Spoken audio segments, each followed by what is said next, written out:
It's New Year's Day. Right now, millions of people are making the exact same financial resolution they made last year, and the year before, and the year before that. This is the year I'll finally get out of debt. This is the year I'll save $10,000. This is the year I'll get my finances sorted. But here's the uncomfortable truth. 92% of them will fail again. And honestly, if New Year's goals actually worked, we'd all be rich, fit, and thriving by now. But here's what nobody's telling you. It's not because of lack of willpower. It's not because you're bad with money. It's because you're playing a game that's rigged against you from the start. Today, I'm going to show you why New Year's financial goals are designed to fail and what you should do instead if you actually want 2026 to be different. Let me take you back. I've spent 25 years studying personal development, reading the books, attending the seminars, and testing these strategies.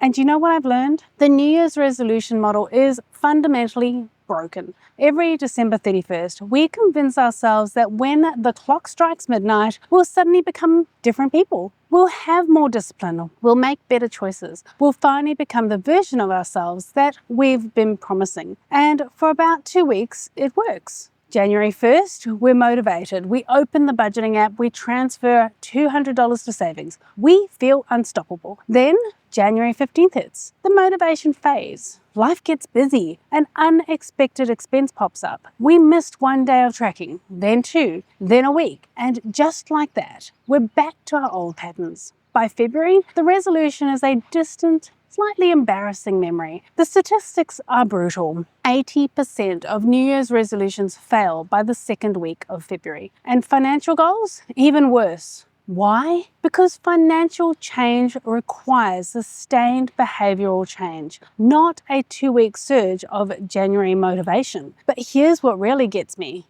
We treat this like a personal failure. I just don't have enough discipline. I'm terrible with money.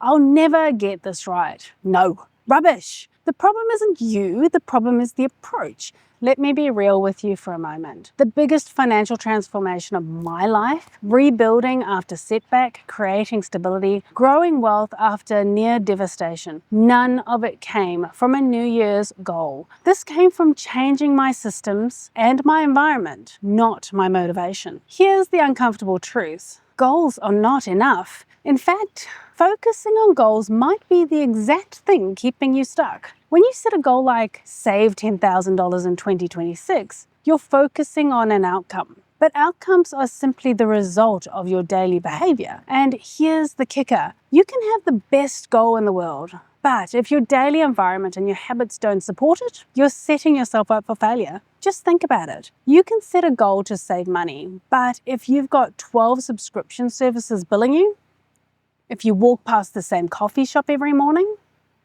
if your friends invite you out for expensive dinners every week, your environment is working against you.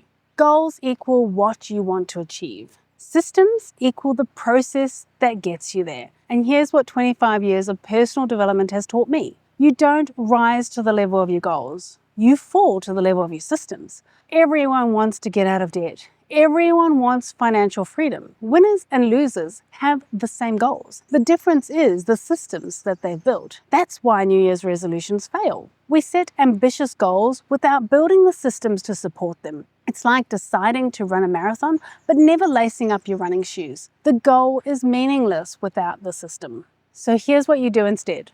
Forget the goals. Build the system. Instead of saying, I want to save $10,000, ask, what kind of person saves $10,000? And then become that person. What do? They automate their savings. They set up their environment so money moves before they even see it. They unsubscribe from all marketing emails. They make savings the path of least resistance. Do you see the difference? One is a wish, the other is a blueprint. And here's the framework. Don't change your goals. Change your environment to make the behavior automatic. Say you want to stop buying takeaway coffee. You could rely on willpower every morning, or you could change your environment. Buy a travel mug. Prep your coffee machine the night before. Change your routine to work so you don't pass the cafe. Make the unwanted behavior harder and the desired behavior easier. This is environmental design, the secret weapon nobody talks about. Your environment, your systems, your defaults. These shape your behaviors far more than motivation ever will. Because motivation is terrible long-term strategy. Motivation gets you to sign up for the gym. Systems get you there 3 times a week for 12 months. So here's what you need to do instead. Forget the goals, build the systems. Instead of saying, I want to save $10,000, ask, what kind of person saves $10,000? And then become that person. What do? They automate their savings. They set up their environment so money moves before they even see it. They unsubscribe from marketing emails. They make savings the path of least resistance. Do you see the difference? One is a wish, the other is a blueprint. Here's the framework. Don't change your goals.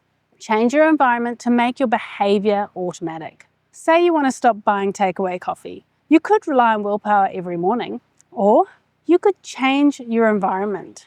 Buy a travel mug. Prep your coffee machine the night before. Change your route to work so you don't pass the cafe. Make the unwanted behavior harder and the desired behavior easier. This is environmental design, the secret weapon nobody talks about. Your environment, your systems, your defaults. These shape your behavior far more than motivation ever will. Because motivation is a terrible long-term strategy. Motivation gets you to sign up to the gym, but systems get you there 3 times a week for 12 months.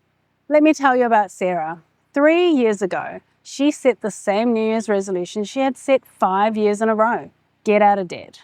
She had $15,000 across 3 credit cards. Every January, this is the year. Every March, she'd given up. So in 2023, she did something different. She stopped focusing on the debt number and started building a system. She set up a $100 automatic transfer every payday. Not to pay off the debt yet, just to prove that she could live on less. She deleted her saved credit card details. She meal planned on Sundays. She replaced expensive social outings with free community activities. No motivation, no new year, new me, just an environmental design to make the right behavior easy. Within 3 months, savings felt normal. Then she increased it to $200 and then $300, eventually redirecting it towards a small debt. 2 years later, completely debt-free, all $15,000 gone. And here's what she said. I don't feel like I was trying anymore. I just set up my life so the money went where it needed to go, and I lived on what was left. That is the power of systems over goals. So here's the challenge for 2026, and it starts right now.